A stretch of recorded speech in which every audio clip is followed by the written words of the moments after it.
إن الحمد لله نحمده ونستعينه ونستغفره ونعوذ بالله من شرور أنفسنا ومن سيئات أعمالنا. من يهده الله فلا مضل له ومن يضلل فلا هادي له، وأشهد أن لا إله إلا الله وحده لا شريك له، وأشهد أن محمدا عبده ورسوله صلى الله عليه وعلى آله وأصحابه والتابعين وتابع التابعين ومن تبعهم بإحسان إلى يوم الدين.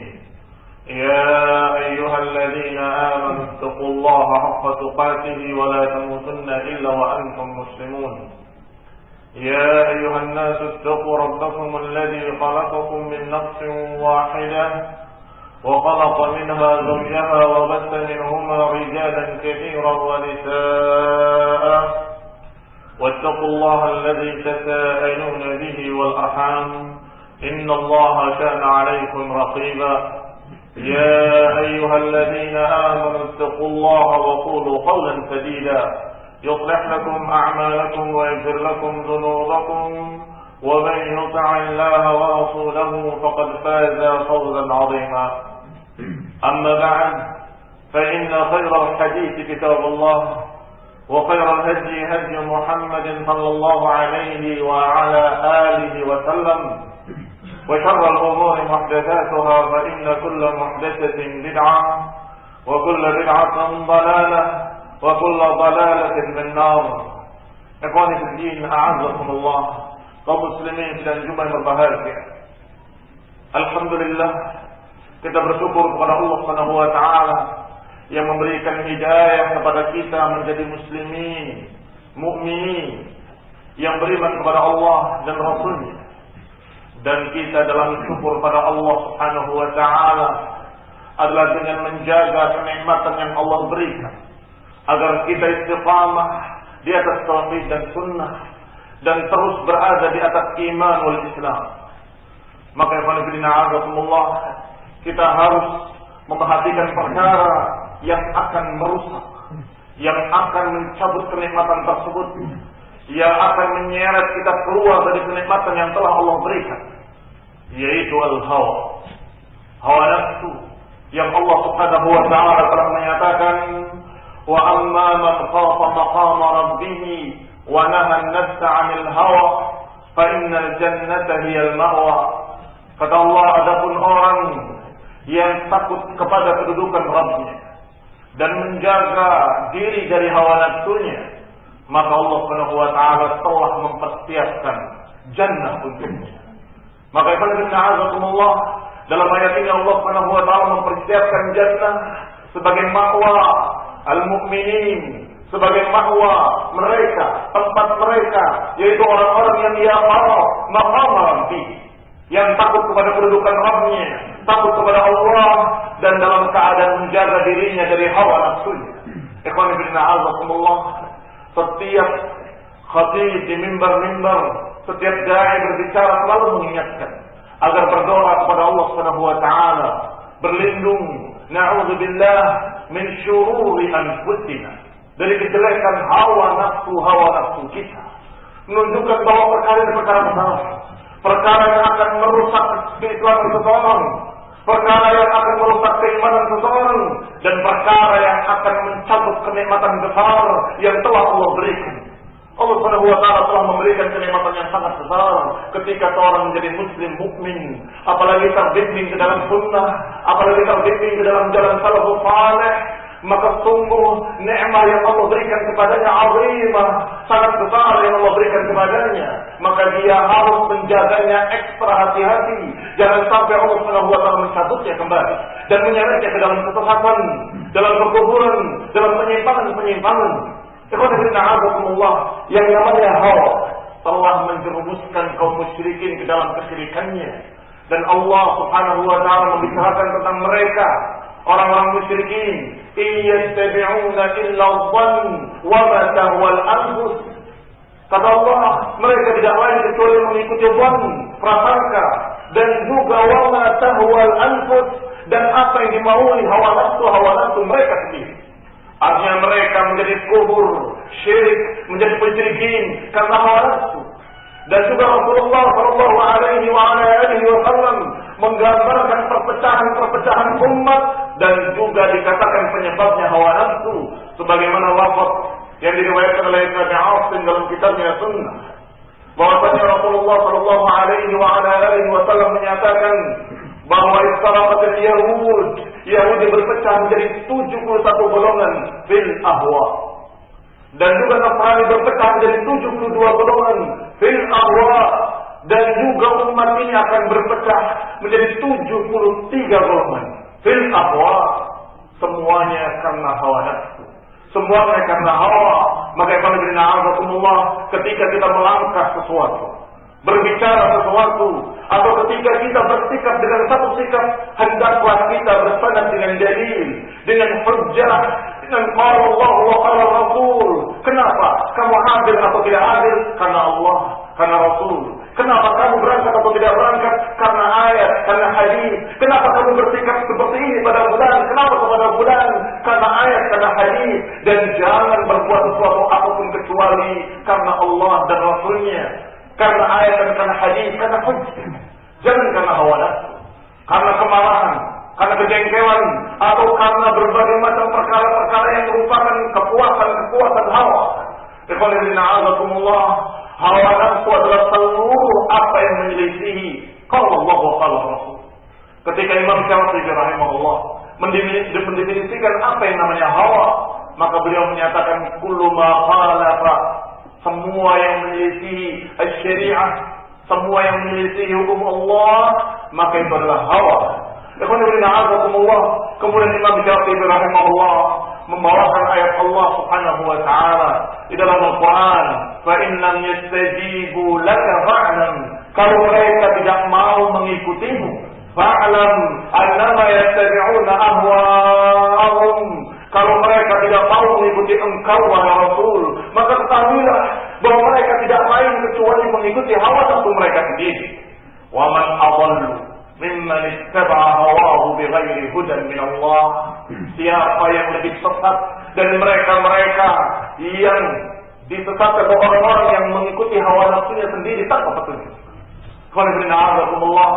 Ayat ini dijadikan sebagai dalil oleh Imam Syafi'i rahimahullah bahwa yang namanya hawa nafsu adalah seluruh yang menyelisihi sunnah, seluruh yang menyelisihi perintah Nabi, seluruh yang menyelisihi ajaran Rasulullah sallallahu alaihi wasallam. Kata Allah berfirman, "Fa in lam yastajibu laka fa'lam annama yattabi'una ahwa'ahum." Kalau mereka tidak mau mengikutimu, maka ketahuilah kalau mereka tidak lain kecuali mengikuti hawa nafsunya sendiri. Setelah Allah katakan bahwa mereka mengikuti hawa nafsunya sendiri, Allah sebutkan jeleknya orang yang mengikuti hawa nafsu. Wa man adallu mimman ittaba'a hawahu bighairi hudan min Allah. Siapa yang lebih jelek, siapa yang lebih sesat dari mereka yang mengikuti hawa nafsunya sendiri, bighairi hudan min Allah, tanpa petunjuk dari Allah Subhanahu wa taala. Maka Allah muslimin sedang jumlah yang berbahagia. Al-hawa yang menyebabkan perpecahan kaum muslimin, al-hawa yang memecah belah barisan salafiyin, al-hawa yang menyebabkan seseorang terjerumus ke dalam bid'ah dan khurafat, al-hawa yang menyebabkan umat masuk ke dalam kesyirikan akbar. Semuanya adalah al-hawa. Maka Allah usikum wa iyyakum bitaqwallah faqad faza al-muttaqun. Aku wasiatkan kepada hadirin untuk sama-sama bertakwa kepada Allah Subhanahu wa taala. Takutlah kepada Allah Subhanahu wa taala dan berhati-hatilah dari hawa. Dan hawa nafsu itu ada dan bisikan-bisikan hati itu terus terbersit dalam hati seseorang, dan ini selama dia hidup di dunia. Dia akan terus menghadapi berbagai macam fitnah, nafsu ammarah, nafsu syaitaniyah, dan sekian bentuk-bentuk nafsu, yaitu kemauan seseorang pada dunianya, kemauan seseorang karena dendamnya, kemauan seseorang karena perasaan syahwatnya, kemauan seseorang yang hanya urusan pribadinya. Maka itu adalah hawa. Semua yang menyelisihi Quran, semua yang menyelisihi sunnah, yang menyelisihi adab dan akhlak salafus saleh, maka itu adalah hawa. Maka Allah Subhanahu wa taala menyatakan tentang jeleknya hawa nafsu atau jeleknya orang yang mengikuti hawa nafsu. Pada ayat lain Allah Subhanahu wa taala berfirman, "Fahkum bainan nasi bil haqq wa la tattabi'il hawa fayudillaka 'an sabilillah." Kata Allah, "Fahkum, hukumilah mereka di antara manusia dengan adil, dengan hak dari Allah Subhanahu wa taala.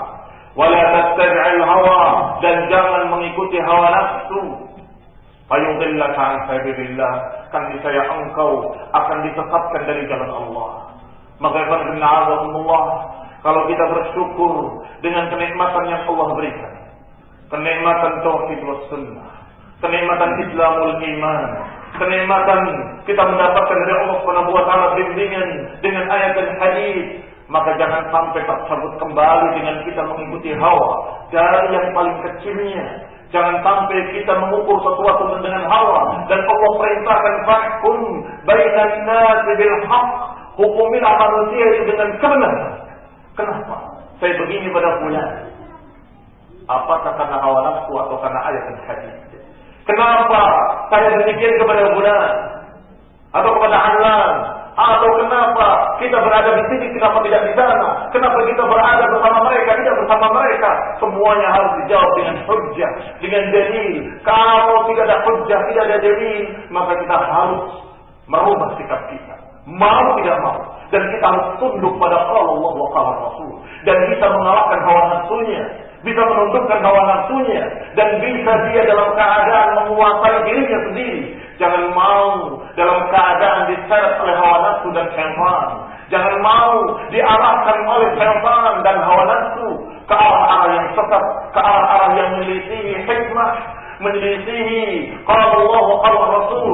Ikhwan fillah, a'azakumullah. Nasallahu ta'ala al-hidayah. Wa nasallahu ta'ala tawfiq.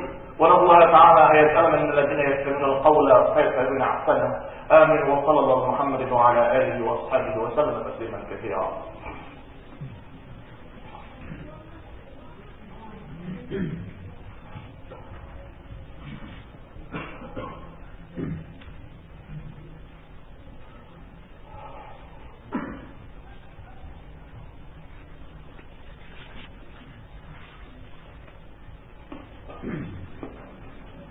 Alhamdulillah. Alhamdulillah alladzi hadana li hadza wa ma kunna linahtadiya laula an hadana Allah. Ibadallah, kaum muslimin sidang Jumat yang berbahagia. Allah Subhanahu wa taala bahkan berbicara tentang hawa lebih jelek lagi dalam ayat lain. Dalam surat Al-Furqan, Allah Subhanahu wa taala berfirman, "Ara'aita man ittakhadha ilahahu hawahu afa anta takunu 'alaihi wakila am hasibtum anna aktsarahum yasma'una aw ya'qilun inhum illa kal an'am bal hum adall." Kata Allah Subhanahu wa taala, "Ara'aita, apakah engkau pernah melihat orang yang mengambil hawa nafsunya sebagai tuhannya, yang dia ikuti, yang dia tunduk, yang dia sujud kepadanya adalah hawa. Dia berjalan dengan hawa nafsunya, dia berbuat dengan hawa nafsunya, dan dia hidupnya dan matinya untuk hawa nafsu. Orang yang mengambil hawa nafsunya sebagai Tuhannya. Apa anta takunu 'alaihi wakilan? Apakah engkau bisa menjadi wakil untuknya?" Kemudian Allah Subhanahu wa taala menyatakan, "Am hasibtum anna aktsarahum yasma'un aw ya'qilun?" Apakah kalian mengira bahwa mereka itu mendengar dan mau memahami? Apakah mereka mendengar dan berpikir? Kata Allah Subhanahu wa taala, "Inhum illa kal an'am." Mereka tidak lain kecuali seperti binatang ternak. Bal hum adall, bahkan lebih sesat lagi. Allah Subhanahu wa taala menyatakan bal hum adall sabila, bahkan mereka lebih sesat jalannya. Allah Subhanahu wa taala menggambarkan orang yang menjadikan hawa nafsunya sebagai Tuhannya dengan gambaran yang mengerikan, bahwa mereka dalam keadaan tidak melihat dan tidak mau berpikir. Mereka adalah seperti an'am. Mereka adalah seperti apa yang Allah gambarkan di ayat lain, summun bukmun umyun fahum la ya'qilun, buta, tuli, bisu, dan mereka tidak mau berpikir. Kamu ajak bicara mereka dengan ayat, mereka tidak mendengar. Kamu ajak mereka dengan hadis, kamu ajak bicara mereka dengan hujjah, mereka tidak mau berpikir, tidak mau memahami.